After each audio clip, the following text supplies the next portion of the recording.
अंग प्रदेश से ही ललन सिंह भी आते हैं, जहां सम्राट चौधरी के समीकरण की उनको जरूरत होती है चुनाव जीतने के लिए।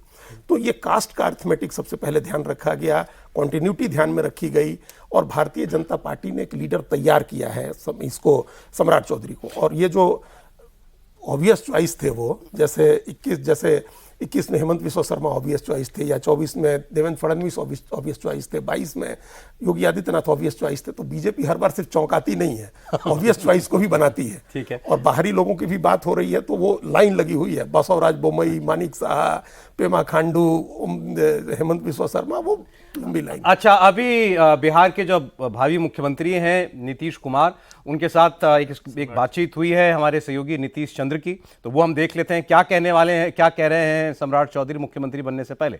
हमारे साथ हैं सम्राट चौधरी। सम्राट जी, पहली प्रतिक्रिया क्या है? पहली लड्डू खा रहे हैं आप, पहली प्रतिक्रिया क्या है? धन्यवाद दे रहा हूं राष्ट्रीय नेतृत्व को और नीतीश कुमार जी को, जिन्होंने बिहार के विकास के लिए काम करने का मौका दिया। किनको आभार व्यक्त करेंगे इतनी बड़ी जिम्मेदारी देने के लिए? पूरे एनडीए नेतृत्व, पूरे एनडीए नेतृत्व। चैप्टर नहीं खोलना, अभी बहुत व्यस्त है वो, इतनी बात वो कर पाए, लेकिन खुश हैं बड़े स्वाभाविक तौर पर।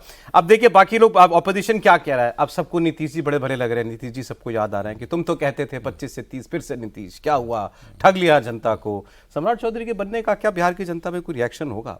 चुनाव नहीं होने वाला कभी, अभी तो 4-5 साल, लेकिन फिर भी नहीं, रिएक्शन से मतलब विपरीत रिएक्शन। हाँ, मतलब क्या लोग पूछेंगे ये कि भाई नीतीश जी क्यों चले गए? एक जब एक्सपेक्टेड चीज होती है, मतलब अगर सरप्राइज दें आप, तो फिर थोड़ा सा संदेह रहता है कि इसका अच्छा प्रभाव पड़ेगा, बुरा प्रभाव पड़ेगा।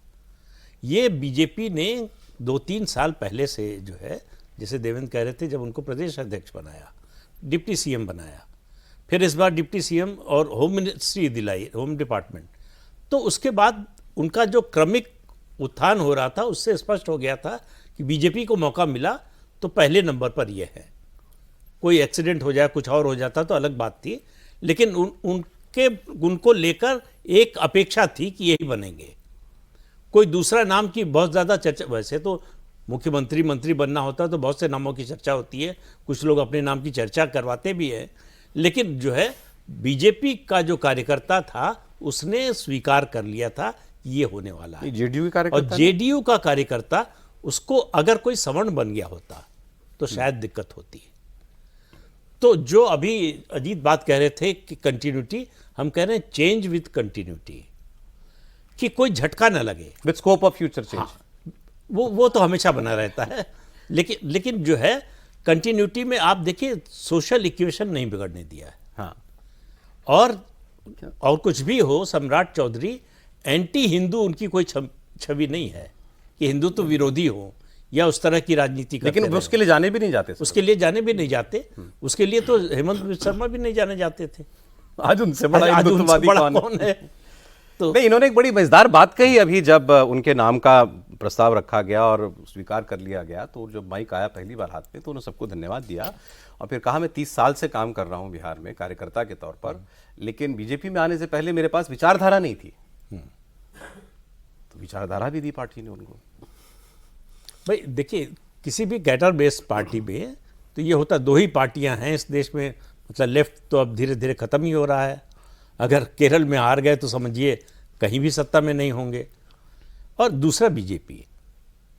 तो आप उस विचारधारा से मतलब अंदर से सहमत हो या ना हो, अगर पार्टी में हैं तो उस विचारधारा की बात करेंगे, कार्यकर्ता आपसे अपेक्षा करेगा कि उसकी बात करेंगे, और आपका आचरण उसके मुताबिक होना चाहिए। अगर आचरण नहीं होगा तो फिर आप नहीं जम पाएंगे, फिर आपके पैर नहीं जम पाएंगे, फिर आप उखड़ जाएंगे, ये बात तय है। ये बात जो भी बीजेपी में नया आ रहा है उसको समझ में आ रही है। उसका सबसे बड़ा प्रमाण हेमंत बिस्वा शर्मा है। आज आपको लगेगा कि उनसे बड़ा तो हिंदुत्ववादी बीजेपी में कोई है ही नहीं। तो ये है एसिमिलेशन। ये 2 तरह का होता है, जैसे पारसियों ने कहा, एक होता है दूध और पानी मिल जाए, दूसरा होता है दूध में शक्कर मिल जाए।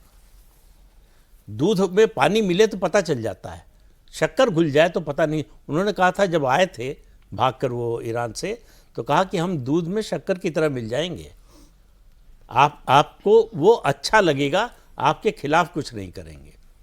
तो उस तरह का जो आचरण करेगा बाहर से आने वाला, वो टिकाऊ होगा, उसको स्वीकार कर लेगी पार्टी भी, संगठन भी और सरकार भी, नेतृत्व भी। और ये भी सही है कि बिहार में बीजेपी को कोई मतलब असम जैसी या यूपी जैसी हाई डेसिबल हिंदुत्व वाली पॉलिटिक्स करनी भी नहीं है, ना उन्होंने कभी की वो है। स्टेट ऐसा नहीं है। हाँ वही, वो समाजवादी रुझान की राजनीति वाला स्टेट है। यहाँ आपको हिंदुत्व की राजनीति अगर करनी भी है तो पहले आपको सामाजिक समीकरण बनाना पड़ेगा, फिर हिंदुत्व की राजनीति में की ओर धीरे धीरे बढ़ना पड़ेगा। अगर आप एकदम से जो है झटका देंगे तो फिर वो वहां से रिजेक्शन तो उस सेंस में इनका कोई इनके लिए कोई असहज होने वाली स्थिति आने नहीं वाली। अब सर सवाल रह गया निशांत का, ये क्या अचानक लास्ट मोमेंट पे गूगली कि मैं 6 महीने बाद दिखूंगा? हाँ बिल्कुल सौरभ, क्योंकि जब डील हुई थी नीतीश कुमार हटेंगे तो उस डील का ही ये पार्ट था कि निशांत कुमार को डिप्टी सीएम बनाया जाएगा। और ये बात इस लिहाज से थी कि नीतीश कुमार को भी ये बात आसानी से समझ में आ जाए कि अगर वो कुर्सी छोड़ रहे हैं और दिल्ली जा रहे हैं तो क्या क्या उनको मिल रहा है बदले में। फ्राइडे रात में सम्राट चौधरी का नाम तय हुआ और उसी दिन ये भी तय था कि निशांत डिप्टी सीएम और 2 डिप्टी सीएम जेडीयू को दिया जाएगा। निशांत कुमार का पोर्टफोलियो तक सौरभ तय कर लिया गया था, फाइनेंस मिनिस्ट्री। और फाइनेंस के साथ साथ एक और पोर्टफोलियो दिया जाना था। आज सुबह तक ये था कि कल वो शपथ ले रहे हैं, 2 डिप्टी सीएम में एक वो, लेकिन वही 3:30-4 बजे के आसपास ये बात आई कि वो मान नहीं रहे। पहले दोपहर से आना शुरू हो गया कि वो मान नहीं रहे हैं। तो ये बात समझ में आ रही थी कि शायद एक परसेप्शन क्रिएट करने की कोशिश की जा रही है जेडीयू के कुछ नेताओं के द्वारा कि नहीं मान रहे थे, फिर पार्टी का दबाव था इसलिए मान जाना पड़ा। क्योंकि निशांत कुमार की अभी राजनीतिक स्थिति ऐसी नहीं है कि वो शर्त रखे कि नहीं मैं तो तैयार नहीं हूँ। अभी तो उनको ये भी बताना पड़ता है लोगों को, उनके नेताओं को, कि नमस्ते किधर कीजिए, किस तरह से अभिवादन कीजिए।